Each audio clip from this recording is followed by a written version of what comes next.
to this computer. All right, we are recording. All right, so this is a non-exhaustive list of stress response types, okay?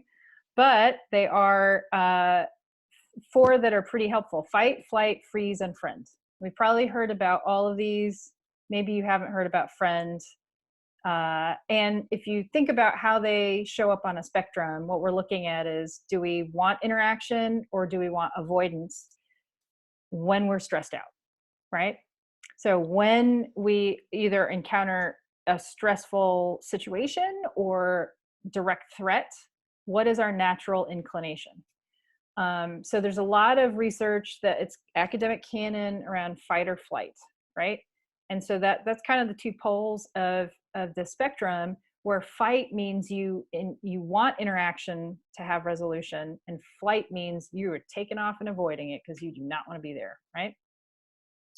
Inside of those 2, between fight and flight, we've got freeze, which I think is getting better understood. It's fairly kind of recent as a recognized stress style. And this is it kind of shows up in 1 of 2 ways. Either it's a anxiety response, right? Like I'm so paralyzed that I'm like a deer in headlights and I just freeze. But like I was telling Hailley the other day, I have also realized that this might be a transition point. So my very practiced stress response is fight, and that's not always appropriate. So I started learning techniques to retrain my response. And as particularly at the very beginning, and even sometimes still, one of my natural inclination is to have a fight response, and I know it's not appropriate for the situation, I kind of freeze a little bit, right? Because I know I'm not supposed to do that natural inclination, and I'm having a hard time shifting to that new type. Okay, so we talked about fight, talked about flight, talked about freeze. Now let me talk about my favorite stress response, which is a super weird statement to say out loud, but I love friends, which, because I am a nerd for alliteration, they all start with F. But the actual phrase is tend and befriend. So Dr. Shelley Taylor, who was at UCLA for many years, I think she's retired now. She is a psychologist, evolutionary biologist, all these cool things. She's an incredible scientist. And in 2000, she did a meta-analysis of all of the research around stress response. So what she found, not surprisingly, was that around 90% of the respondents in the different studies that established fight and flight were men. And because these studies were happening in, I think, the 40s and 50s, roughly about that time period, we can also probably assume that most of the respondents were white men. So Dr. Taylor thought, well, what happens if we just look at women? So she replicated some of these experiments with only female respondents, and wouldn't you know, a 4th stress response emerged. What she found, and what others have found when they look at evolutionary biology, psychology, and things of this nature, it's not just evidently women. I think some mammals react the same way too. When women are confronted with stress or aggression or an aggressor, they are not inclined to fight or fly or take off flight, but they do this thing called tend and befriend. Most women were socialized, maybe it's evolutionary, I don't know, but when we are stressed, we will tend to vulnerable populations or befriend others for mutual protection and support.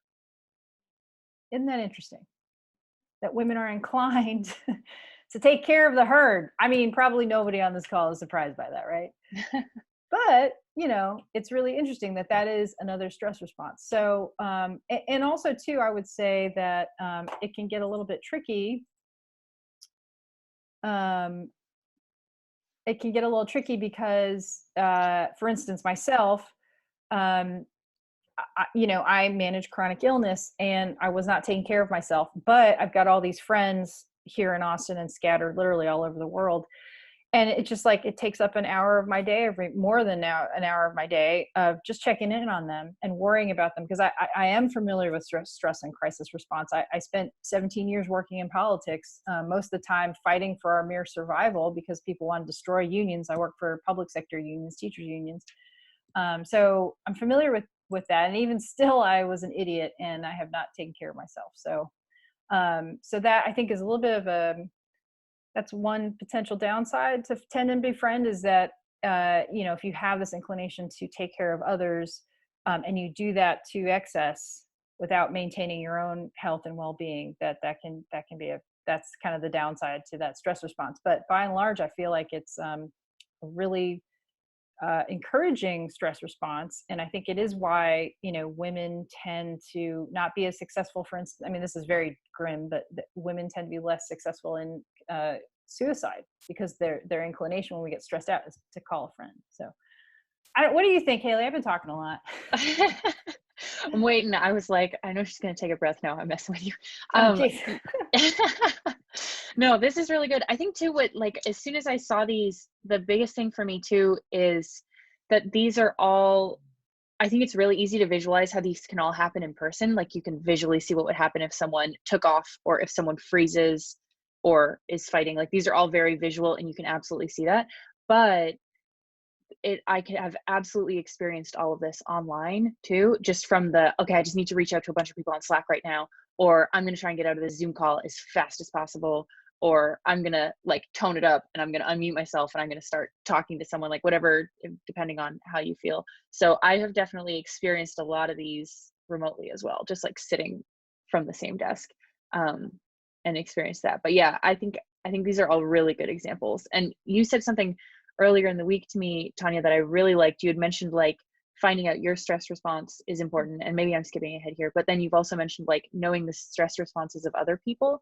And since you said that one thing to me, you mentioned maybe it's not good if your stress response is fight and someone else's stress response is fight, maybe one of you needs to take a step back.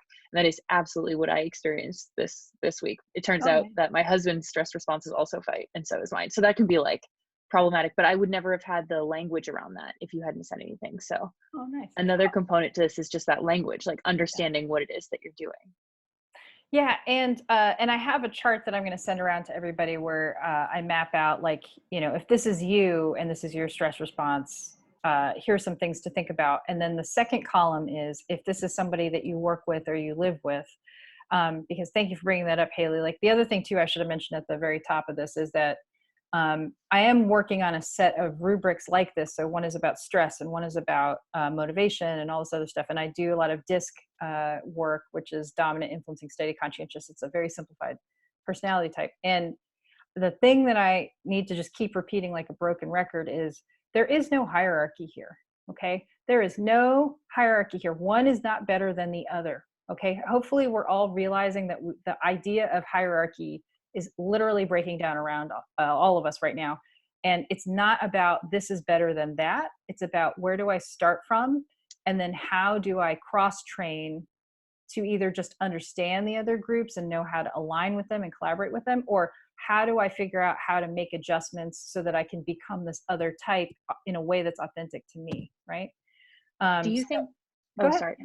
No, I was going to say, do you think people change their stress responses depending on the situation that they're in, or as they mature? That's a great question. I need to look at the research on that because I don't know. I know that for me, so I'll give you a slightly tangential answer to this, right? So let's take the fight response. Okay, so also full disclosure, Hailley and I both practice martial arts, so we have a very pronounced fight response on purpose, and it's literally practiced. So women tend to avoid wanting to be called dominant, or sometimes I've done this with a group or with a team and they're like, oh, I'm a fight response and I'm really embarrassed. It's like a woman saying this. And I'm like, there is no reason for you to be embarrassed by this, right? It's all about what context you put it in, right? So even politically conservative women, they have the whole grizzly mama, right? Or in the Asian context, which I'm half Asian, they have tiger mamas or whatever. We could talk a whole other thing about bias and gender, but you just need to know where you fall in all of this and not be ashamed of that, because there's no judgment. It's more about, okay, so to Hailley's example, if I'm a fight response, and my partner is he is a freeze response and sometimes a flight response. So you can see on that spectrum, he's on the other side. And that's actually kind of a problem. So actually, Hailley, I would say if your spouse is a fight response too, that's actually kind of great, because you both, it can also be a lot of conflict, but You both seek to interact and resolve quickly. So just knowing that can be useful, right? Yeah. But but also the other piece of this, and I wish we had more time, and definitely like over email or however, I'd love to keep talking with folks about this, but knowing how to support other types outside of yourself is really the value of any of these rubrics. And the other piece of it too is to figure out, just spending the time to think about that, I think can help. It's helpful from a family perspective. It is necessary from a management perspective, right? So like part of actually what inspired this was I talked to about 5 or 6 HR directors here in Austin a couple of years ago. And the thing that kept coming up was, well, we have all these millennials who they get stressed out and then they take off, right? And they have very pronounced flight response. And in Austin, the unemployment rate's 2.9% right now. Okay. If you have was before we got into this whole mess. And so people really couldn't just fire people. Right. And so it was more a question of, can we make an adjustment where we figure out new norms of reestablishing contact, right? So do what you got to do to stay psychologically healthy and safe, but then also know that at some point you have to re-engage in a way that is safe for you, but also keeps the work going, right? So like for instance, if you have a fight response and you are, district manager or something, and you've got a staff person and he is a flight response, and that when things are not in crisis, having a conversation about that and thinking, okay, so we understand that this is your stress response. So why don't we do something where we agree that if you have to take off, you just say, I need to leave now. And then we have an agreement that in 3 hours, you're going to reconnect with me so that we can keep the job moving forward. Right. So that was the thinking around that. I really like, I Yeah. just want to mention, I really like that you mentioned how useful this can be for managers. I think something that I've experienced and I know that has been really helpful in the past is that not all managers know that this can be helpful to them. So if you find out your stress style, I would definitely say something I would do is share this with my manager, so that they can understand me a little bit more when I'm in those stress situations if they don't know that. Something that we do at Buffer is not related to stress styles, but I feel like it's kind of tangential, is feedback. How do you want to receive feedback? Because we're remote, so there are a lot of ways for you to receive feedback. Um, Written form, video form, or written followed up by video. So we have in our Slack profiles, we all use Slack as a team. You can select how you would like to receive feedback. So if Juliana has been working with me on something and then she's like, I don't think Hailley handled that really well, she can check in my Slack profile and see that I would prefer to receive feedback on video. And she could say, can I jump on a quick Zoom call with you?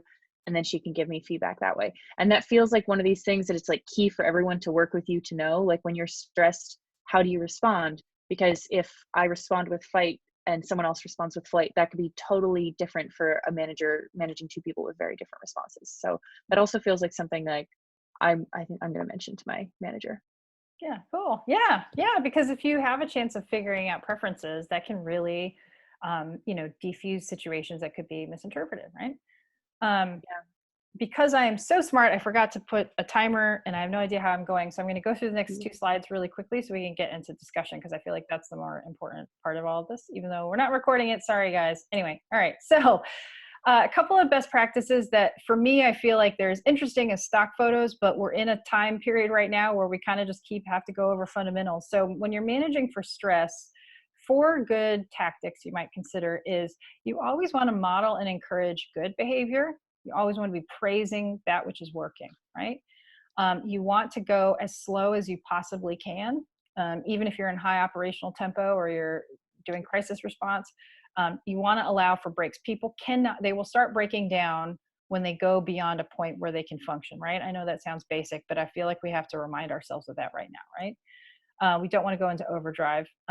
We don't have time to burn out. So there's that. The other thing is train the brain to deal with chaos, adopt a growth mindset. I mean, well, we're in it, right? There's not really time for training.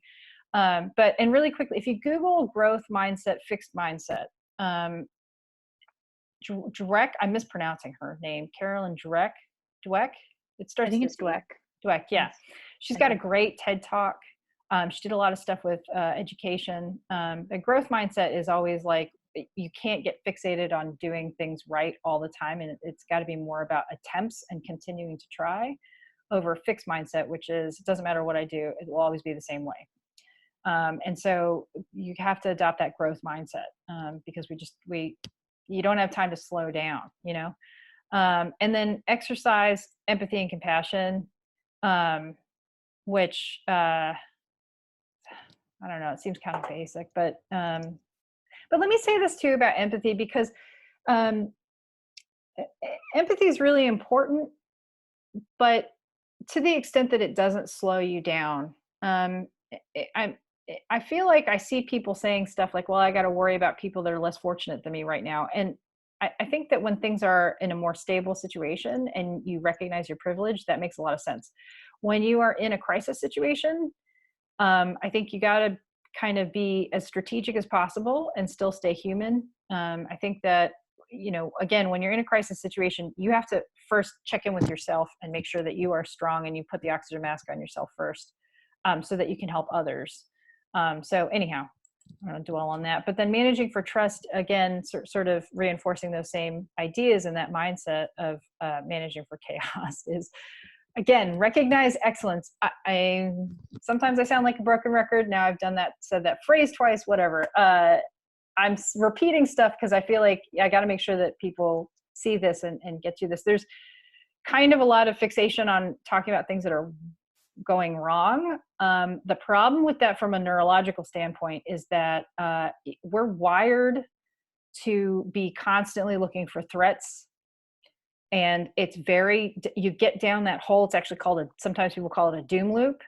And the issue is, in a crisis situation, you want to stay as positive or focused on what is working, because when you do that, it helps you continue to be creative in your thinking. And we all have to be very creative right now, right? When you focus on what's not working, unfortunately, that kind of spikes up your vigilance. And some people, myself included, I have an issue around hypervigilance for a variety of reasons. And it is not, from a survival perspective and from a brain chemistry perspective, it can be very harmful. So we do want to try to focus on what's working.